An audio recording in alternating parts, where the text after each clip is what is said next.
The following trailer is rated S for spoilers. I mean, you can probably tell from the title that Godzilla fights King Kong, but we tell you who wins, if that sort of thing matters to you.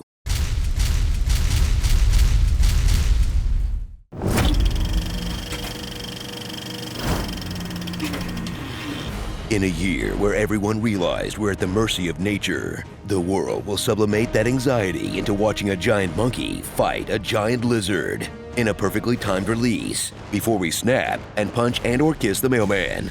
I'm scared to see this in a theater. Not because of the virus, I've just completely forgotten how to interact with people. Godzilla vs. Kong. You've been moderately pleased by all the legendary kaiju movies so far.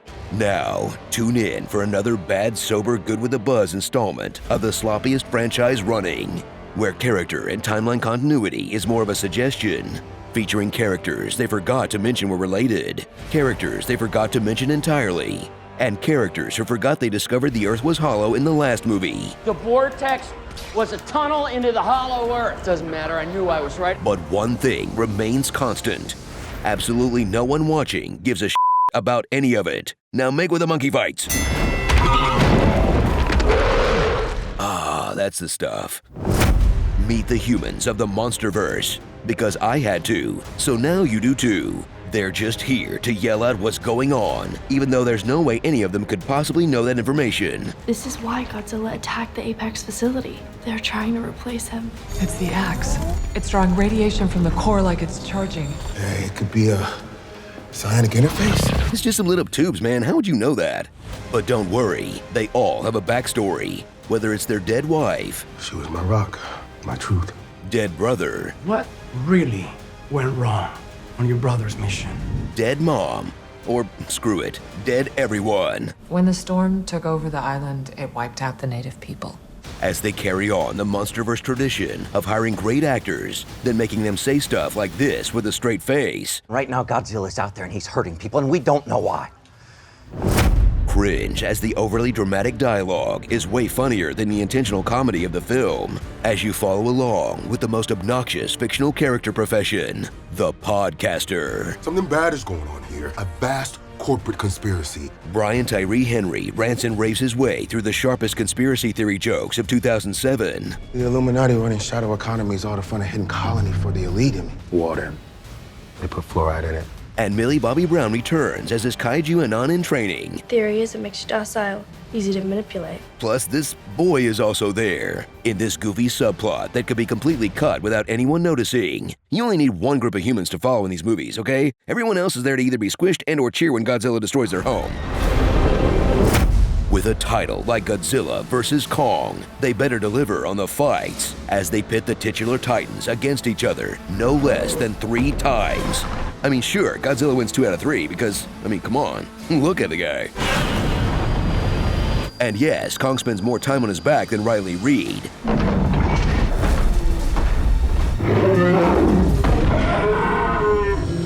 But the film will do everything in its power to make you root for the big hairy boy. He's friends with children, he loves snacks, and he's got Thor's axe.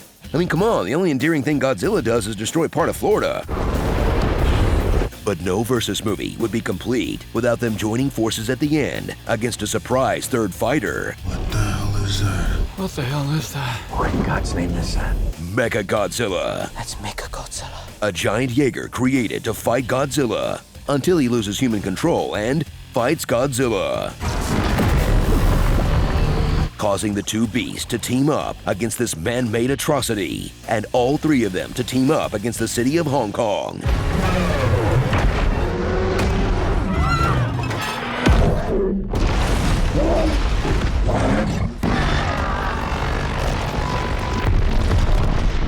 No wonder this movie is huge in China.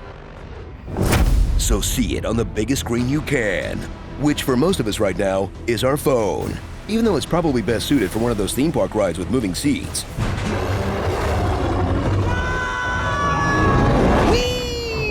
That may not be the most intelligent thing you could be watching, but you know what? Neither are we. And we spoke this movie into existence back in 2014. From the company who has the rights to Godzilla, King Kong, and Pacific Rim. So please, please, please do a crossover where they all fight each other and stuff. You're welcome. Starring I get knocked down, but I get up again. Reptile wins. Just make out already. You're perfect for each other. On today's show, we're gonna reveal the horrible truth. But first, I'd like to tell you about Squarespace. Billionaires shouldn't exist. Mecca Lecca Hi, Mecca Heidi Ho. The Chris Hemsworth of the Brothers Skarsgård. Let them fight. Preteen Titans. And